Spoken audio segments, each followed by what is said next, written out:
C'est difficile à dire ce que j'aimerais bien vous dire. Oh, mais taisez-vous, j'ai quelque chose à dire. Écoutez-moi.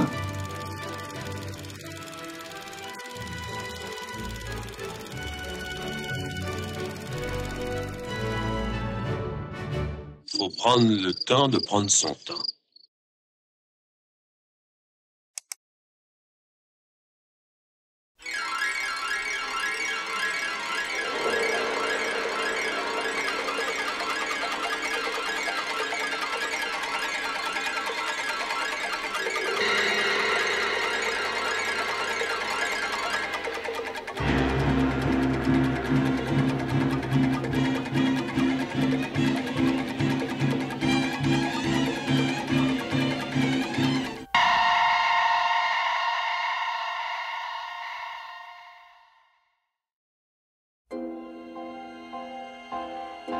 Voilà le seul film intéressant de Steven Spielberg.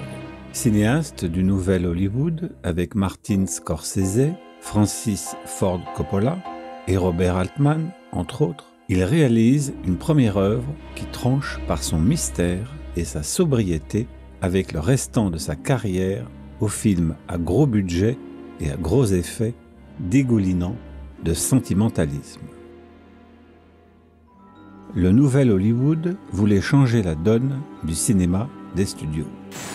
Avec l'arrivée de la télévision, le système des studios bat de l'aile. Tout cet impitoyable jeu de concentration et de restructuration annonce le déclin du cinéma habituel pour l'empire de l'audiovisuel aux mains de financiers qui ne connaissent rien au 7e art. Au début, l'esprit d'indépendance et de révolte qui souffle et la volonté quant à l'entière maîtrise du cinéaste sur ses films, le final cut, vont créer un nouvel élan. Techniquement, les cinéastes reprennent les tics de la nouvelle vague. Tournage en extérieur, style documentaire, reprenant aussi la subjectivité des documentaristes comme Richard Leacock, Pennebaker, David et Albert Miles. Breaking out of the seamless style of the classical cinema of Hollywood, which we all loved, but was a part of, seemed to be a part of another world, in a way. And this world was new and open, and anything was possible. One thing that Godard said, which really affected me, he said, you know, you can, the way you can beat the studio system is by locking them inside their studios and going out and shooting in the street. Because the whole world's a soundstage and they're pretending it's all inside their building. Ce qui n'est pas nouveau, mais c'est devenu une mode, pour aller plus loin. Ce style va à rebours des règles classiques. Récit au rythme plus lent et déstructuré, personnages erratiques ou ambivalents. Sous l'impulsion de groupes de rock alternatifs, puis de la jeunesse utopique du Summer of Love, et de Woodstock, leurs films suivent les sujets sociaux et sociétaux et reprennent les mouvements de protestation des années 60. Les Indiens, le racisme, les représentants du pouvoir, les structures sociales traditionnelles de la middle class, la guerre du Vietnam. Leurs récits prétendent à un réalisme avec anti-héros. Sexe, immoralité et violence extrême se mêlent à des histoires crépusculaires et désespérées. Cette fronde permet un moment de créativité avec d'incontestables réussites, au moment où le libéralisme détruit son antériorité pour avancer. La reprise en main sera drastique. C'était le but.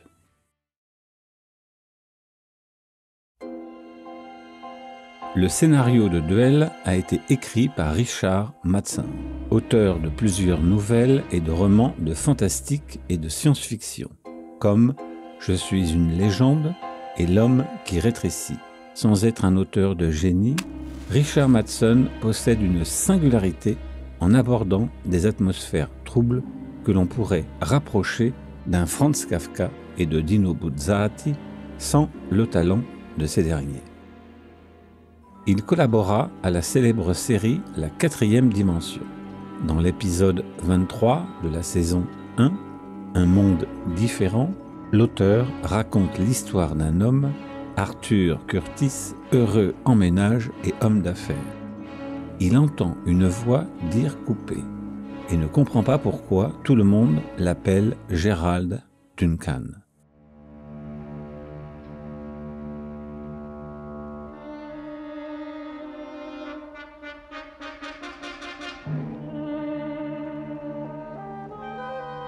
Ni pourquoi sa femme a été remplacée par une mégère aigrie alors qu'il ne l'a jamais vue.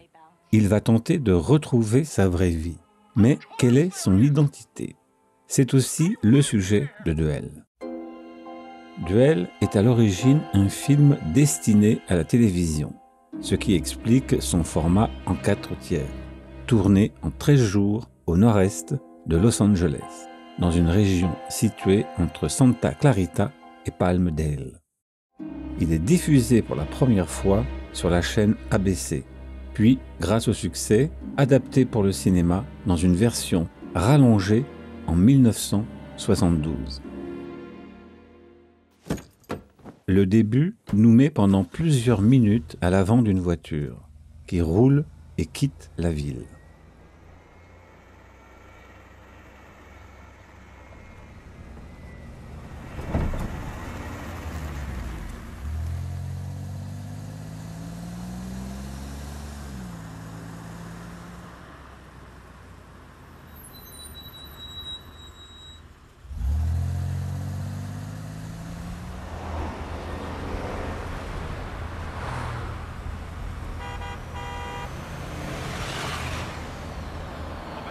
En fond sonore, une radio égrène les témoignages de personnes diverses sur des sujets de société. Commencement ancré dans le quotidien urbain. C'est de cette atmosphère tranquille et morne que va surgir la terreur cachée en arrière-plan. C'est ce qu'elle cache. Nous croyons que la réalité est ce qui nous est représenté, mais ce n'est pas vrai.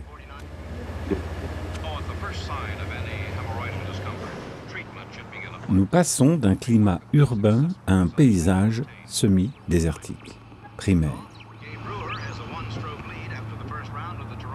On aperçoit enfin un homme à la trentaine avancée, David Mann, propre sur lui, représentant en informatique, au volant d'une Plymouth Valiant rouge, telle une proie.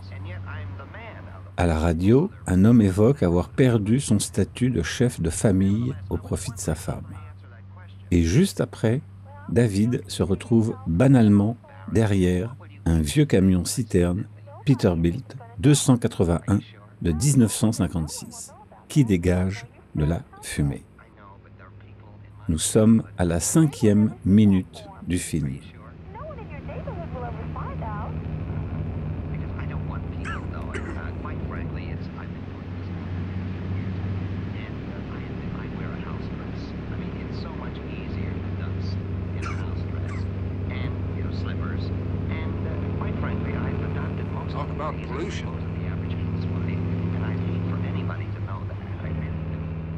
La caméra effectue un travelling à partir de la voiture de David pour cadrer l'avant du camion et lui donner un statut et le personnifier.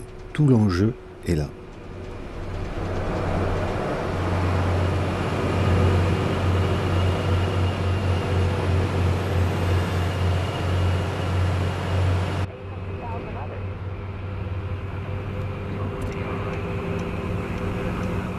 David parvient à le doubler.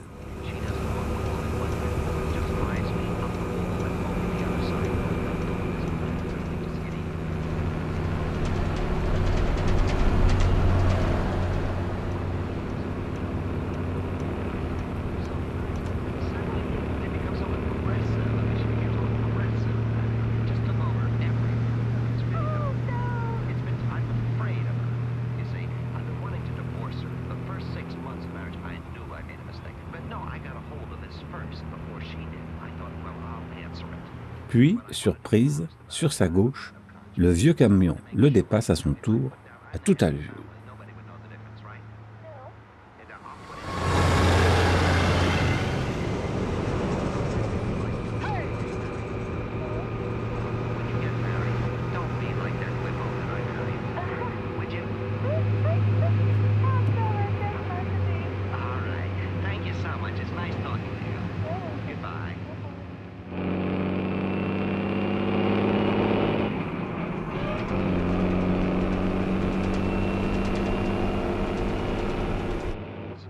David le redouble et c'est à ce moment-là que le camion fait retentir son klaxon. C'est le début des hostilités.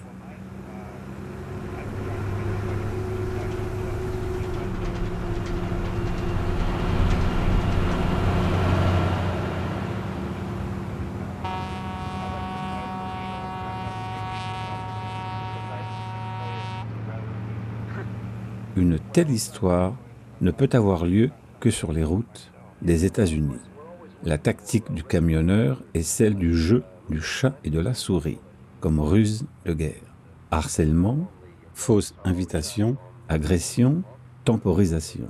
Cette façon de faire est d'impliquer et d'inclure l'autre protagoniste dans le combat et la rivalité. Sans sa participation active, l'enjeu disparaît immédiatement. Il paraît évident que David a quelque chose de personnel à régler dans cette histoire, car après un moment, son rendez-vous a avorté. C'est aussi propre au cinéma du nouvel Hollywood que de fracturer l'apparence lisse et tranquille de l'américain moyen pour indiquer ses zones d'ombre, ce que, hélas, Steven Spielberg ne refera plus dans son cinéma. Il n'est même pas sûr qu'il ait saisi la portée de son premier film quand on lorgne la suite de sa filmographie, d'autant que c'est Richard Matheson qui en a écrit seul le scénario. À la station-service, David n'aperçoit que la main et les chaussures du chauffeur. Nous n'apercevrons rien d'autre de lui, juste quelques éléments indiquant qu'il y a bien un homme.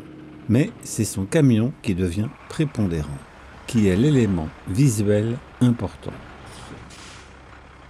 Nous y reviendrons, mais l'opposition est mise entre un représentant du monde moderne, lisse et calme, et un représentant du vieux monde, brutal et quasi inexistant, effacé, disparu ou en train de disparaître. Yes, sir. Whatever you want, I got it. What do you want? Fella with Ethel. If Ethel don't mind.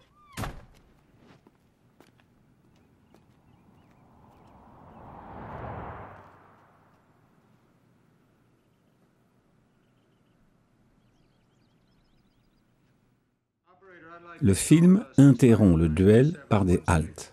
David téléphone à sa femme pour s'excuser à la suite d'une dispute familiale.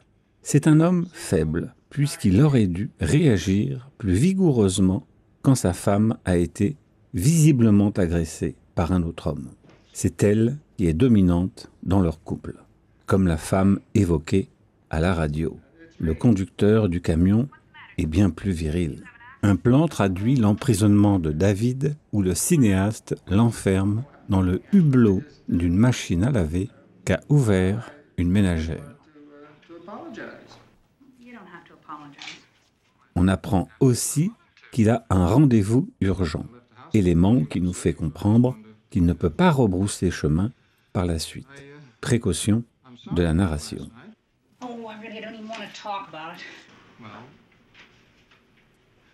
Don't you think maybe we ought to? No, because if we talk about it, we'll just get into a fight, and you wouldn't want that, would you? Of course not.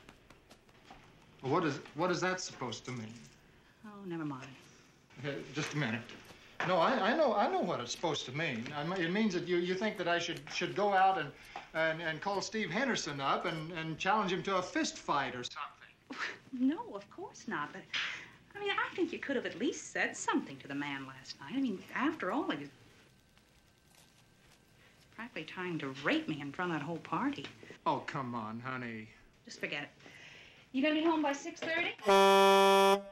David reprend la route et le duel s'engage. Le camion le rattrape une fois reparti et le double pour ralentir aussitôt, histoire de narguer et d'agacer David.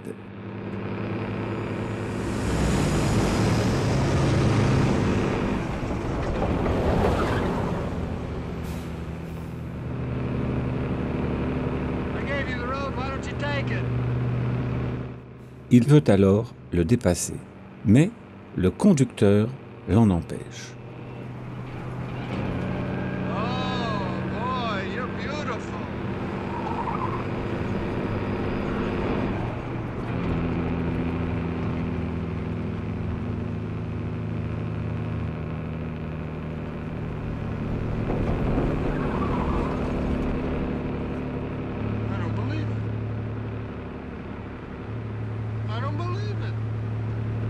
Puis, il obtempère en lui faisant un signe de la main, mais un autre véhicule surgit en face, ce que le camionneur a volontairement provoqué.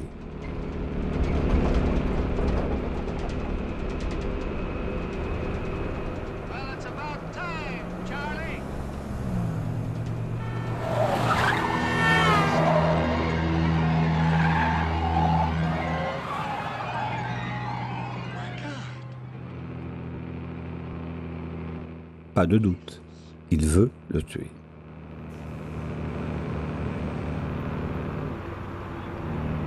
David parvient à un moment à reprendre le dessus, en empruntant un décrochage sur le bas-côté.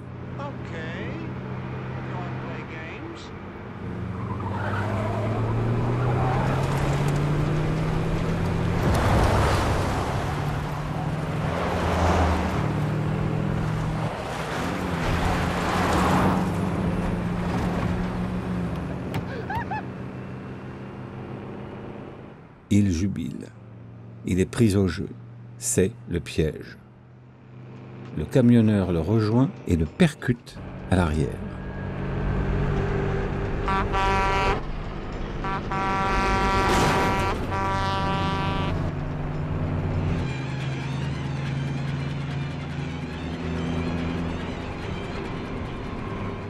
David s'engage sur un chemin menant à un café, effectue un dérapage contrôlé et s'encastre dans une barrière.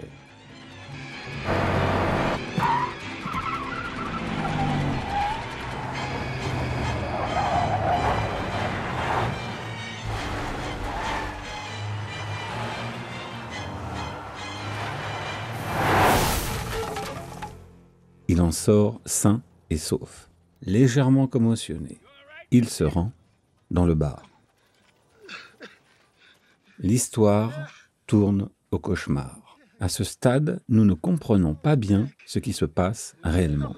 Une menace bien réelle existe, mais sans motivation ni cause.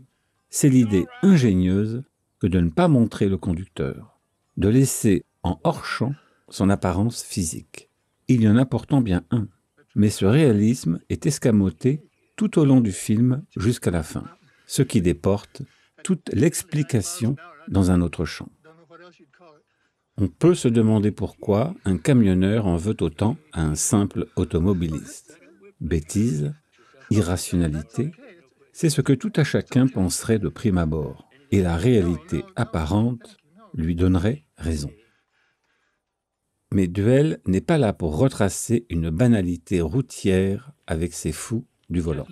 Contrairement à beaucoup d'interprétations qui psychanalysent sexuellement à outrance cette œuvre ou qui vantent naïvement le triomphe de l'individu sur la machine, envisager le duel entre deux Amériques est nettement plus intéressant.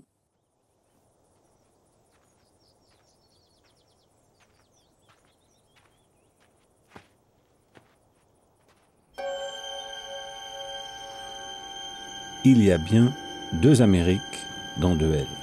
Bien sûr, tout cela n'est pas dit explicitement, mais des éléments en donnent une lecture probante en arrière-plan. Nous avons ici un homme habitant en ville, marié à une femme et ayant des enfants. Le mode de vie moderne, petit bourgeois, clinique, sécurisé à mort. En face, un routier, homme traditionnellement vu comme viril, et son gros camion vieillot et polluant s'oppose à la voiture fonctionnelle de David. Comme si l'Amérique profonde et populaire recélait un terrible ressentiment envers cette Amérique conquérante des grands centres urbains, qui anéantit sournoisement et silencieusement la première, originaire, par son aspect impérial, informatisé jusqu'aux oreilles.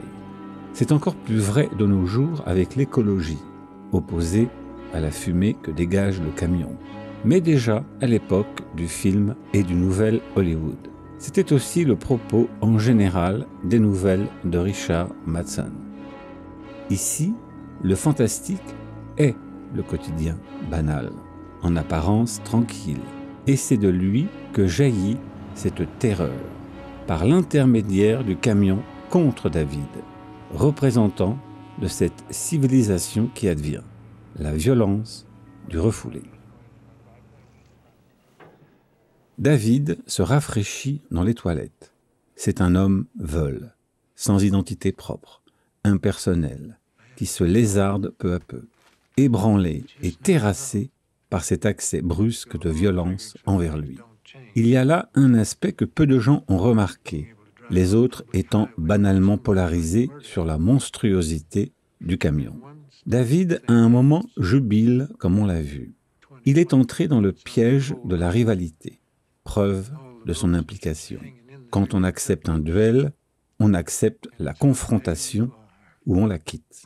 David peut renoncer à tout moment, et son rendez-vous n'est qu'un commode prétexte. Au fond, le camion lui révèle sa propre part bestiale, longtemps mésestimée, enfouie derrière sa petite vie sécurisée, sans tâche. Son hyperprotection ne lui fait plus comprendre la violence qu'il reporte sans arrêt sur l'autre, alors que la sienne est bien plus insidieuse. En revenant, le camion est dans l'allée.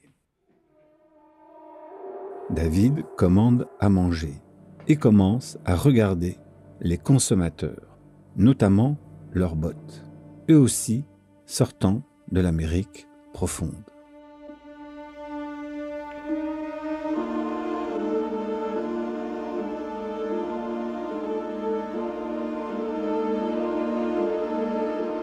La voix off de David est un élément faible dans la psychologie du personnage.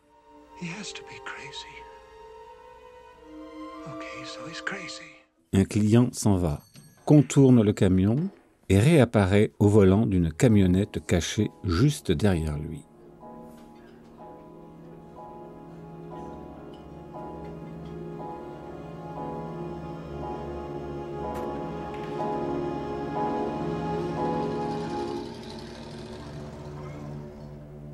David devient paranoïaque et s'en prend à un habitué qui lui donne une correction. Look,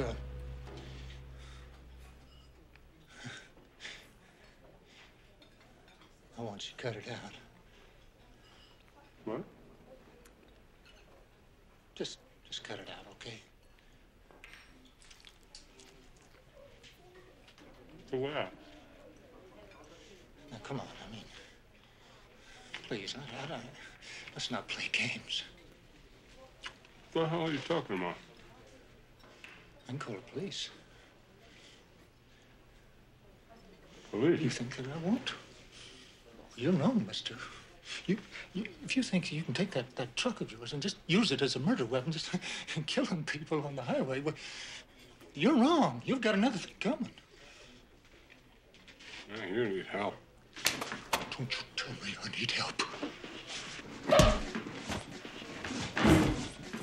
Hey, come on.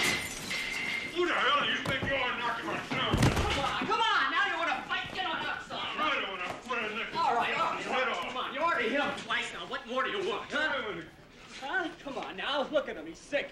Can't you see you're gonna fight no one? And a creep comes around and acts like sandwiches. All right. I'll buy another sandwich. Now, come on, forget it. No, forget it. L'homme repart dans sa camionnette. David s'est trompé. Il se ridiculise. Il est même mis à la porte du bar. Why don't you get out of here, huh?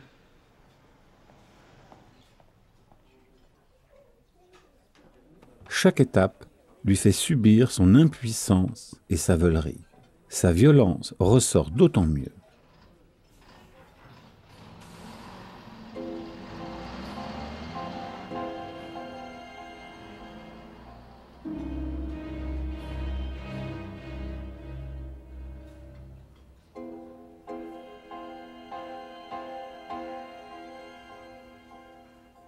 Puis, il aperçoit le camion qui démarre.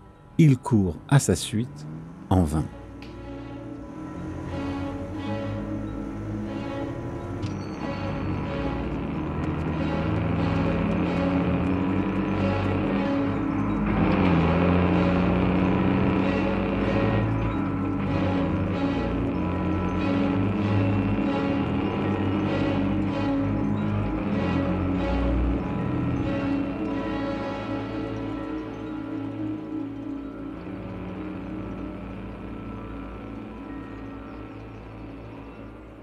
Le duel peut recommencer. Le combat est mortel. David retrouve sa part de virilité et sa part d'ombre. Au fur et à mesure, si l'on se rappelle qu'il ne s'était pas battu avec un homme qui tourmentait sa femme. C'est l'ambiguïté du personnage qui revient. Il reprend la route et fait face à un bus en panne avec des enfants à l'intérieur. Mister, I'm sorry to bother you, but I could use a little help. What kind of help? Well, I could use a push. Damn thing overheated on me, and I stopped to let it cool off. Now I can't get her started again. Why didn't you flag down that truck? What truck? Would you mind? The one that just went by here a couple of minutes ago, kid. Guess I didn't notice. I must have been inside trying to get that piece of junk shaking again. Well, anyway, how about it? Well, I don't know. It looks like it'd go right underneath the bumper. No. Hey, mind getting off the car? You're going to get hurt there. Hey. No, you're all right. Rodney, get down from there. That goes for you too, Sean. All right, come on now, everybody, back on the bus. Oh, wait a minute. Wait, Well, we'll see. Là, il ne parvient pas à pousser ce dernier avec sa voiture, devant les rires agaçants et moqueurs des enfants.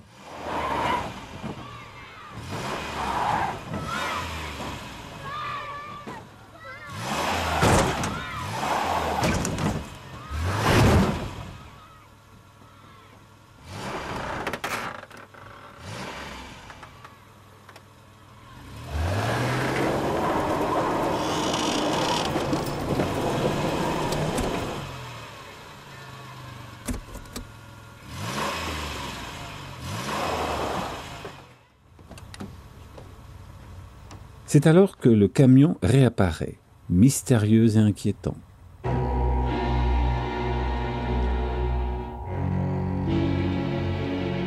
Something wrong? The bastard turned around and came back. Is that the truck you were asking about?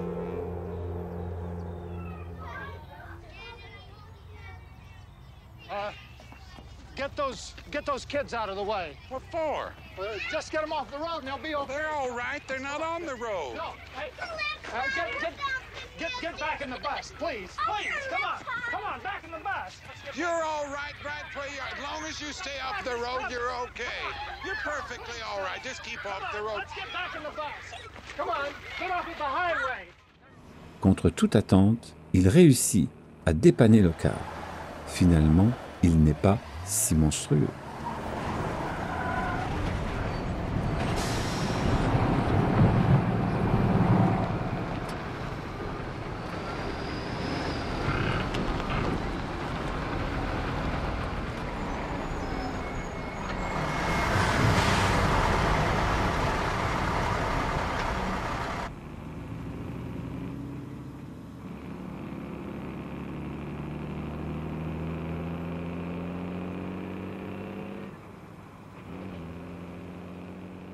David en profite pour fuir, avant d'être arrêté par un convoi de marchandises.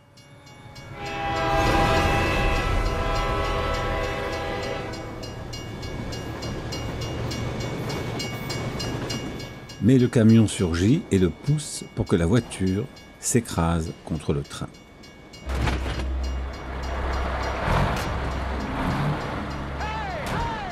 Scène envisagée symboliquement comme sexuelle qui n'a aucun intérêt. Le conducteur veut simplement le tuer.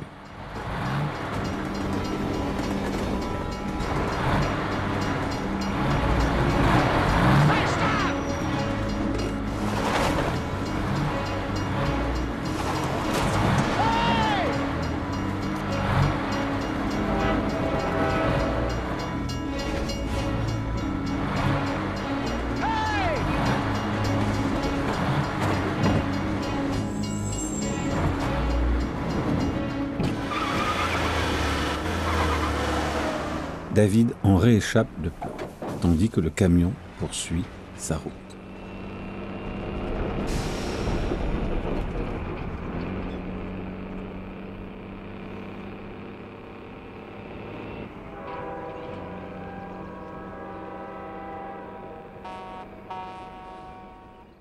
À ce stade, une fois de plus, David pourrait rebrousser chemin, vu que sa vie est en danger. Ce n'est pas ce qu'il fait, comme si ce camion était son ombre portée.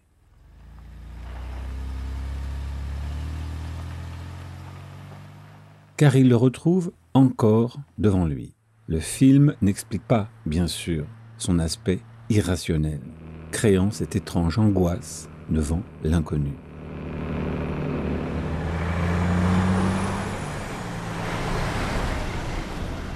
David décide de s'arrêter à une petite station-service et téléphone à la police.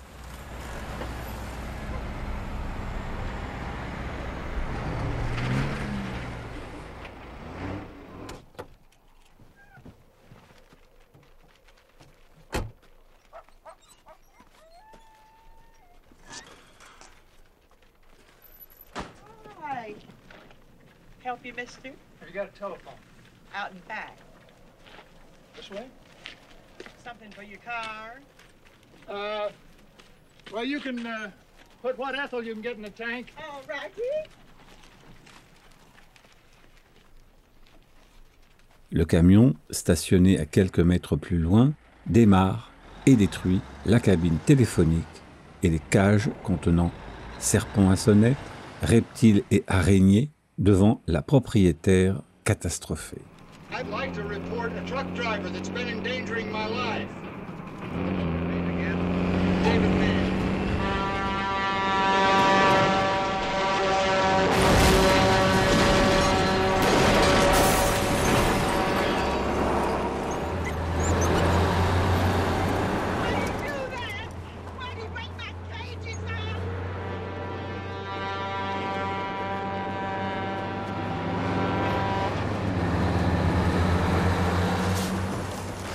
L'apparition d'animaux répugnants, dont une araignée qui s'agrippe à David, n'est pas innocente à l'atmosphère trouble et irrationnelle dans laquelle nous enfonce le film en plein soleil.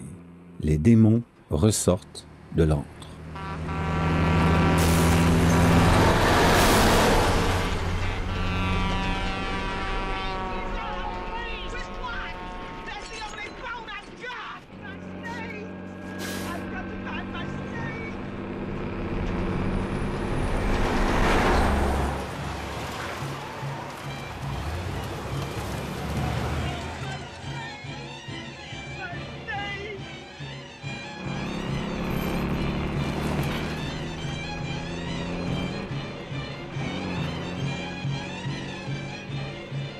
David s'enfuit et se cache près d'une voie ferrée dans un bas-côté de la route, hors de vue.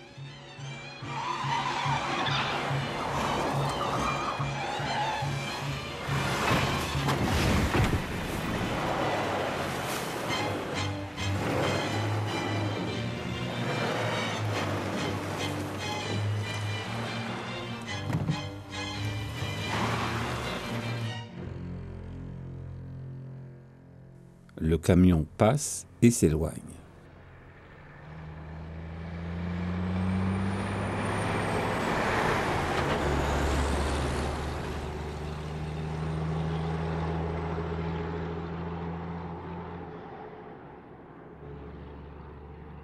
David reste là à attendre. Spielberg introduit un effet-bus, sorte de pareidolie sonore, que Jack Turner avait utilisé dans Cat People, dans une scène célèbre. En pleine nuit, une femme blonde, Alice Moore, marche nerveusement, effrayée par la proximité de la panthère. Alors que l'on craint l'attaque de la bête, un bus jaillit.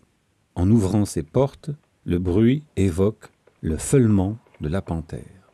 Notre angoisse et notre attente sont trompées. L'action attendue ne correspond pas au son, mais l'évoque.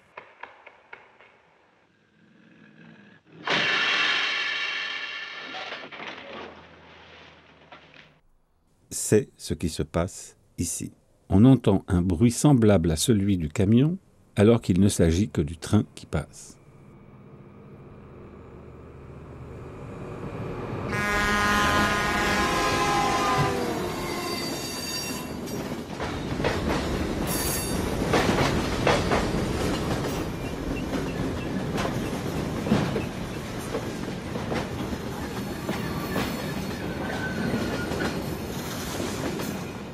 David en rit.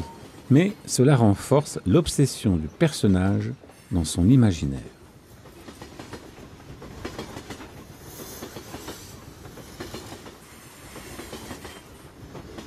David repart, s'arrête brutalement en apercevant le camion qui l'attendait et manque de provoquer un accident.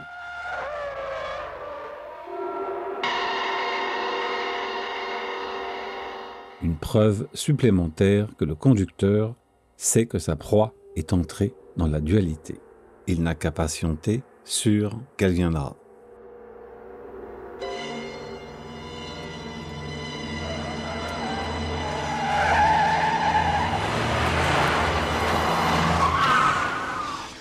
S'il était aussi innocent, David serait reparti de l'autre côté. Évidemment, le film est obligé de rajouter de telles scènes répétitives pour ne pas se finir en court-métrage.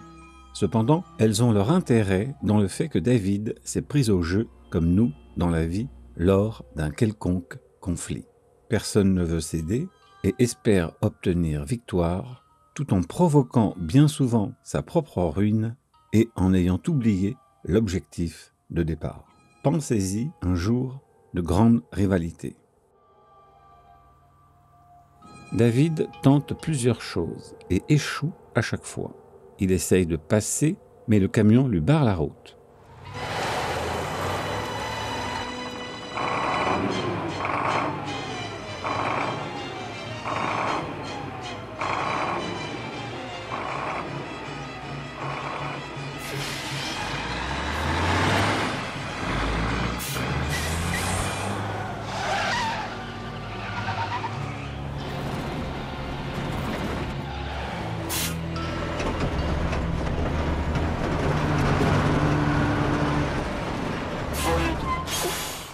Puis il veut se confronter physiquement au chauffeur, et celui-ci va juste un peu plus loin, le narguant encore et encore. Le conducteur est proche, obsédant et lointain, inatteignable.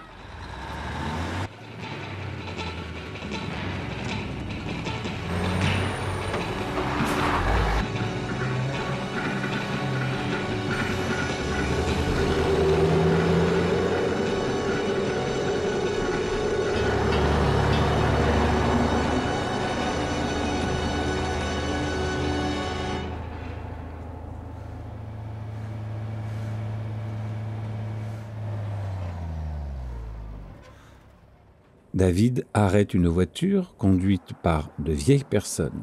Mais quand le camion fonce sur elle, le couple s'enfuit. What's the matter? Car trouble? Well, in a way, yes. I wonder if you'd do me a favor. What's that? Would you stop at the nearest telephone you come to and call the police? Police? Yeah, you see that truck? Mister, we don't want any trouble. No, there won't be any trouble. All I'm asking you to do is just call the police. Was there an No, accident? ma'am, all I'm asking you to do is just to make a phone call. Jim, step on the My brake. life's in danger. I'm Can't you make a sorry, lousy Mr. phone call to the lousy police for me? Stop it, mister. Well, You're just drop scaring me us. off at the nearest station. I'll pay you for it. On peut supposer que ces personnes âgées représentent la vieille et traditionnelle Amérique, conformiste et lâche, et surtout peu encline à aider leurs prochains.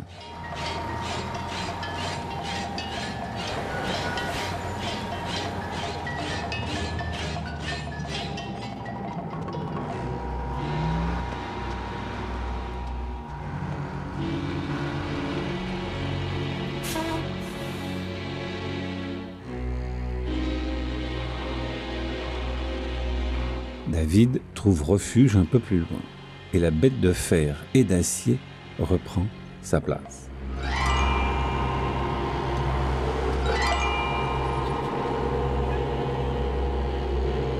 Il remonte dans sa voiture quand le chauffeur lui fait signe de la main de passer. David accélère et fonce.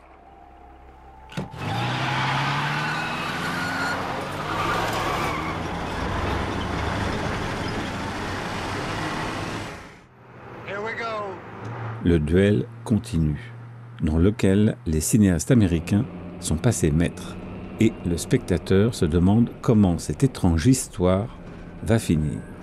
Dilemme de ce genre de scénario.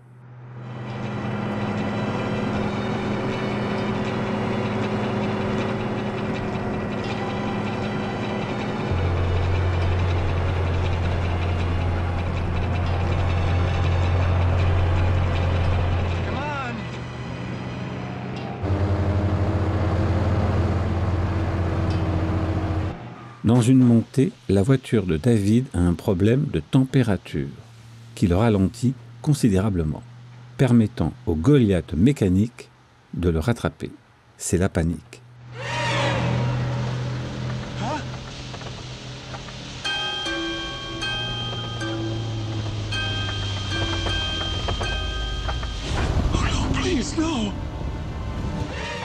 David devient hystérique.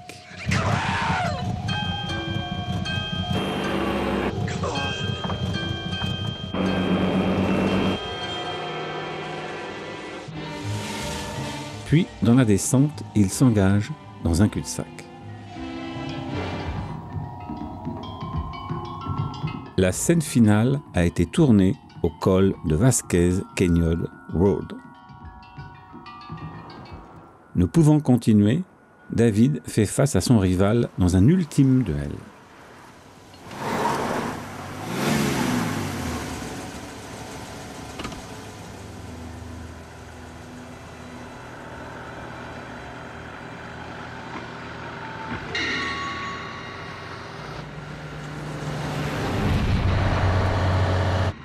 Bloque la direction de sa voiture et saute.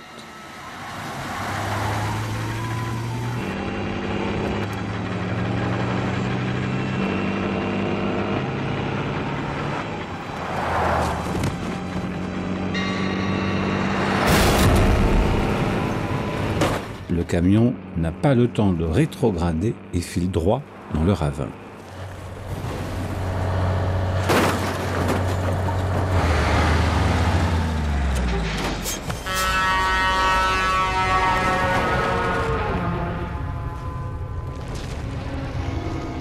Les différents plans au ralenti et la bande-son évoquent une bête qui agonise. Le monstre est battu.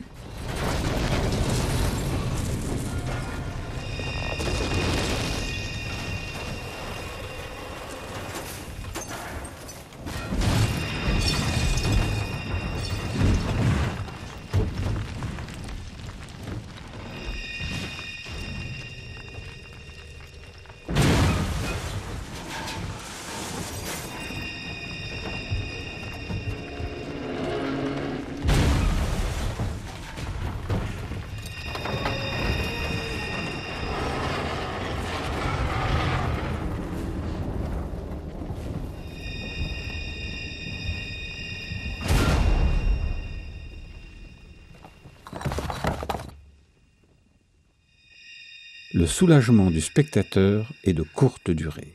Rien n'est résolu.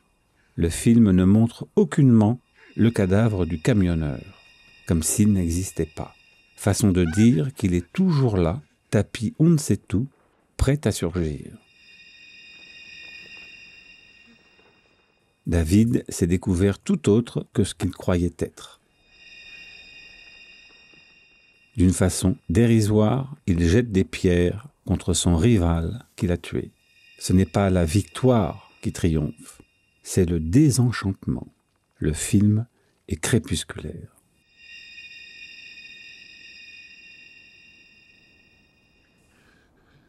On le sait, c'est l'Amérique moderne, informatique et écologique qui va gagner, par sa violence feutrée et lisse. Et celle-ci est bien plus terrible que cette Amérique profonde, avec sa violence bestiale et primitive, évidente. L'inhumanité est passée du côté de cette autre Amérique, souriante et souveraine. C'est elle, la vraie bête. Le plus ironique est que Steven Spielberg va en être le représentant avec ses films hollywoodiens contre son premier film. C'est le paradoxe de beaucoup de cinéastes du nouvel Hollywood, que d'être les nouveaux conformistes après leur petit moment novateur. Comme on l'a dit, la reprise en main sera drastique. Une œuvre est toujours plus intelligente que son auteur.